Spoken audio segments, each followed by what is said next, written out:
All right. Ooh. Anyway, yeah, I know I look kind of droopy, don't I?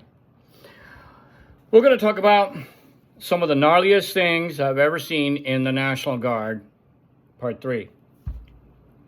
Damn, do I really age that bad? Oh, anyway, this happened in, I believe, in summer camp, 1985. This was some time before we had Humvees. We didn't have any Humvees. We still were driving around in these M151A2 Jeeps. Take a look at this. There you go. This is what we had. And we had a bunch of these with M60 machine guns on them. National Guard.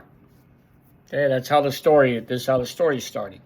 So during our annual training, National Guard, we're out there training. We're out there, we got set up on ambushes on the road. And we're supposed to be ambushing any vehicle that goes by. Not including ours, but, you know, being mechanized infantry. So we had this shortly before the annual training started, and we were going to do war games, and I discussed the 2 previous videos about war games. This is during war games. We had this brand new second lieutenant, Lt Belle, B-E-L-L-E, Belle, like Bell, like, but ring a bell, but you got a B at the end, which is Bell. So, brand new guy, brand new second lieutenant, just been minted. And he was in our platoon leader. And he says, it's a regime change. We're going to do it my way instead of we don't do it my way. It's the highway. Everybody's coming in. He gives this big speech like most brand new second lieutenants do. They come in with the big speech. And they're giving everybody a bunch of hoo-ahs. And, well, that was before the hoo-ah thing started. Damn my hair, dude. So anyway, this guy, he's goes to AT with us. He's got his rifle, walking around doing what second lieutenants do, which is try to look busy, look important, giving everybody, this is what I want done, this is what I want done. And he says, all right, gentlemen, what are we doing? He said, well, Staff Sergeant Camacho was our platoon sergeant. He said, well, sir, we're setting up 2 ambushes out here with M60s, and we're going to be attacking Alpha Company. If they come by, we'll attack them. He says, okay, that's no problem. And during the course of the day, because all we had was 2 113 tracks. You remember I did the video about the track ramp? We had 2 of those, and they were hidden. We had them camouflage nets up, and they're way out of the way. And both of our positions with our M60s was camouflage. So we waited and waited and waited. And the radios and the tracks were working until finally they were asking the lieutenant, where you're at, what's going on, and we're going to need you guys to do a movement. You have to move your position. Of course, naturally, he didn't tell us about it. He didn't tell Sergeant Camacho about it either. So, he takes off. I mean, he goes running out there. We're like, we don't know what's going on, right? He's running out there. He's looking around, doing the second lieutenant stuff, and he comes running back. And he says, okay, I need this 113. All right, sir. So, they backed it out of the camo net because we rigged it up in such a way it's like driving a garage. You just pull it out, and then we don't have to tear it all down. So he gets the driver in the TC, and he takes off, and he goes away down the opposite way. Not on the road, but, through the woods and over the hills, So like, okay. That's the last we hear of him for a little while. So I'm sitting there, and it's got this other guy,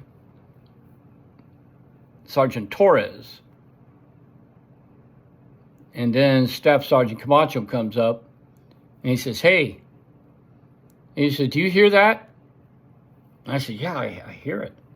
We hear a vehicle coming. You're like, oh, shit. Is that a track? No, man, it's a wheeled vehicle. He goes, okay, let's light these motherfuckers up. I says, all right. So I get to 60, got 100-round belt of blank ammunition, so I'm sitting there doing this. And sure enough, here comes this gun jeep. Right? Goes racing up, and there's this guy driving with a soft cap on. We don't even know who it was, so we think it was Alpha Company. So he goes running this way, boom, like this. Boom. Boom, boom, boom, boom, boom, boom, boom, boom, boom, boom, boom, boom. I just light him up with the M60. Boom, boom, boom, boom, boom, boom, boom, boom, boom, boom, boom, boom, boom. This guy was flying. Sergeant Camacho takes his M16 with blanks, going pap, pap, pap, pap, pap, pap. And Sergeant Torres starts shooting pap, pap, pap, pap, pap, pap, pap. And he's like, and this is what happens. And then, oh, what the hell? Oh, no. It did this, and then, oh, shit. We just saw it go flipping. It was a gun jeep.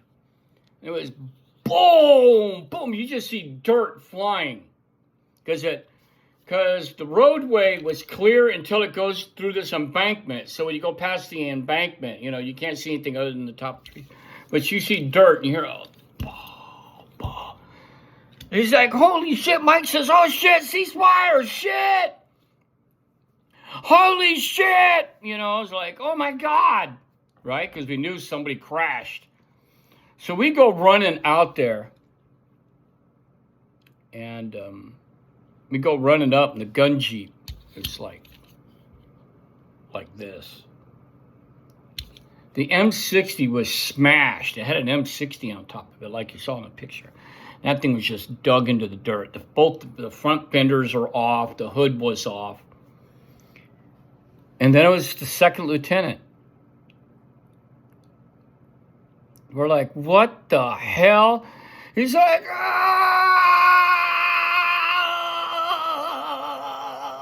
he's just there screaming, oh my God, oh my God. We're like, oh shit, where did he get the gun jeep from? We're like, oh no. He got the gun jeep from Charlie Company. Actually, no, from Bravo Company, because they were practically next door to us, and they had a couple of gun jeeps. So I guess he borrowed one and took off. So naturally, we had to get him out very carefully from under the wreck and pulled him out. And yeah, he was bad. We broke both his arms. Both of his arms were broken. And the legs and the seatbelt only had him hanging by one leg. And he flipped it. I know for a fact I saw 3 flips. It's possible that he flipped it even more. I mean, you're not even supposed to drive fast in these piles of shit, especially on a dirt road, without wearing your helmet as well. I mean, I got rear-ended in one of those things on the freeway. And that's another video I'll do. And so Mike had to get, Sergeant Camacho, he had to get in the other track, drive over to where the other company was at to get a medevac out here.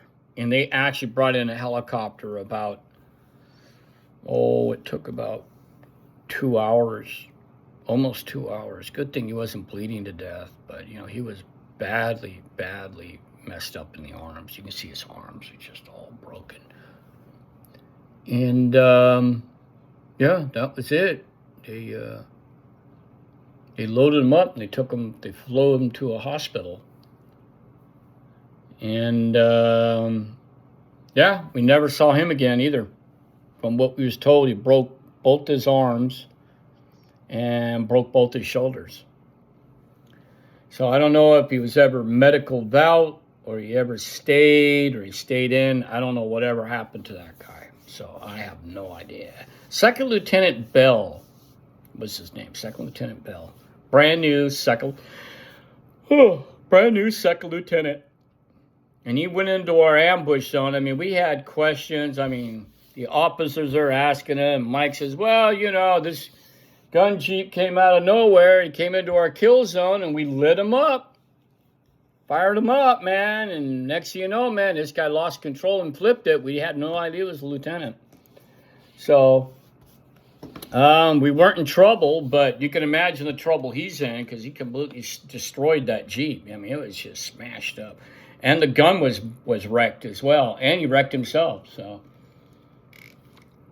At minimum, he probably got an Article 15 or a medical, I don't know. But anyway, that's one of the gnarliest things I've seen in the National Guard. Gnarliest stuff, craziest stuff I ever saw in the National Guard, Part 3. Huh? And it was not as crazy as the two other ones, but I still have some more. I haven't even gotten into the 1990s yet. Huh?